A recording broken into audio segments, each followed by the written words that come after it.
Guys, here's the situation. Things are about to get dicey in the Gulf of Mexico here in the next 72 hours as there's another major hurricane forming right now as I do this video. What was once Category 4 Hurricane Kirk is going to be making landfall in northern Spain as a tropical storm, then making its way through central France as a tropical depression, bringing very heavy rainfall totals to both areas. Back to the United States, Hurricane Milton that's now forming in the Gulf of Mexico and will very soon be a major hurricane. Lingering in the Gulf of Mexico, strengthening by the hour. This storm reminds me a lot of Hurricane Irma back in 2017. I did a video about the possibility of Hurricane Irma becoming a powerful Category 5 hurricane as it had just came off the west coast of Africa as what's known as a tropical wave. I did this video anyway, just in case. There hadn't been a Category 5 out here in many, many years.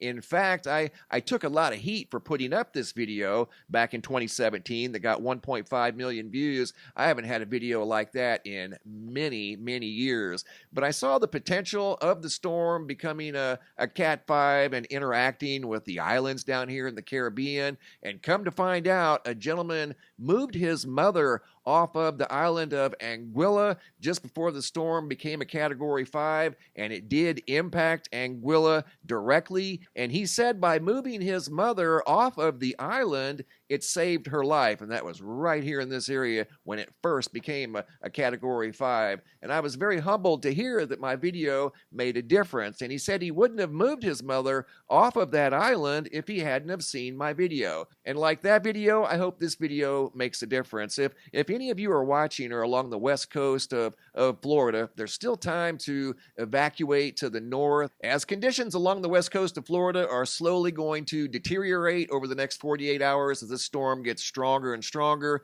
It's anticipated to become a Category 4. Don't be surprised if this storm becomes a Category 5. This is going to be in the Gulf of Mexico's very warm waters for an extended period of time. Right now, it's a tropical storm. It's anticipated to become a major hurricane. Whether it's a 3, 4, or a 5 remains to be seen. You can see right now the models are showing a landfall somewhere near the Tampa Bay area, where they just saw record storm surge, new record storm surge in Tampa Bay of over 7 feet. Those records that were just set by the worst storm in a century, and this storm didn't even make landfall in Tampa. It was 100 miles offshore. Hurricane Milton, according to some of these spaghetti models, could go directly into Tampa Bay, which would not be a good scenario. And those new storm surge records may not last very long. On top of the storm surge, we're looking at very heavy rainfall totals. I talked about this yesterday. Some models are suggesting in the neighborhood of 20 inches of rain in the Tampa area, 12 inches of rain in the Orlando area, 11 inches of rain in the Daytona area, spanning over 150 miles across central Florida between October the 8th and October the 9th. And the storm surge from Tampa all the way down to the Fort Myers area in the red zone, which is above 9 feet. And that would be 9 feet above normally dry ground. This is in the Tampa area, so those 7-foot records may not last long. And the National Hurricane Center is showing a wide area of above 9 feet storm surge in the Fort Myers area. Again, that's the last thing they need because Hurricane Ian went through there a couple of years ago as a Category 5. The orange represents 6-foot storm surge. Again, the red represents 9 foot, and that's down around Fort Myers. That's not including rain from the sky. That's storm surge above normally dry ground. So these records, once again, in the Tampa area may not last long.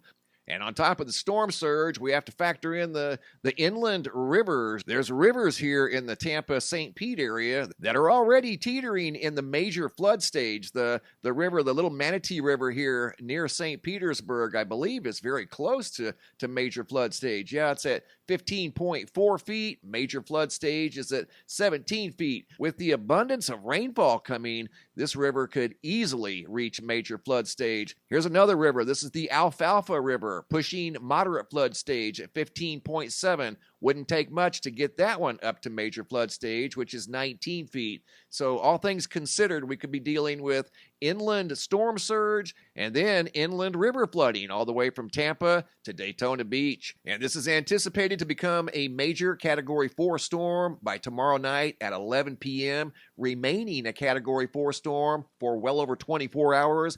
It could even reach possibly Category 5. You just never know with storms out here in the very warm waters of the Gulf of Mexico. But either way, it's supposed to make landfall as a major hurricane with the right side of the storm above Cape Coral, Fort Myers, and that would be the strongest part of the inbound storm surge, which would bring very high amounts of storm surge into the Cape Coral, Fort Myers area, thousands of power outages. They're still trying to get the power back on in the Carolinas and Georgia, 105,000 in Georgia, down to 88,000 in South Carolina, 148,000 customers still offline after the landfall of Hurricane Helene. Some models are suggesting a landfall directly in Tampa Bay, as you can see over here at windy.com. Here's a model showing a landfall just south of Tampa Bay, between Tampa Bay and Cape Coral. So it's going to be somewhere in this area. We'll know a little bit more tomorrow. Right now, this is the latest information that I have involving the storm that's going to rapidly intensify into a major hurricane by tomorrow. And like Hurricane Helene, if I were along the west coast of Florida, I would get out of the way of this thing, as conditions are going to deteriorate here very, very soon. And I understand if you can't. Circumstances sometimes don't allow everybody to just pack up and get out of the way of a hurricane for an extended period of time. I fully understand.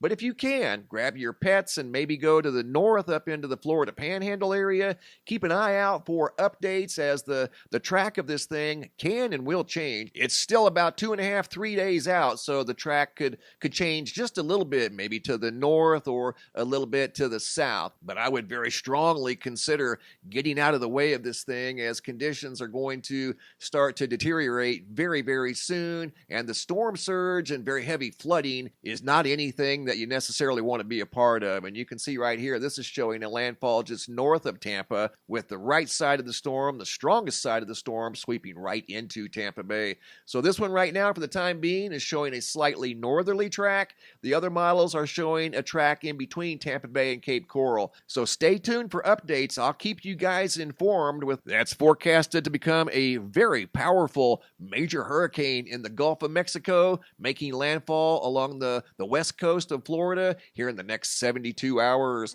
Thanks for watching. Have a super day and be safe out there.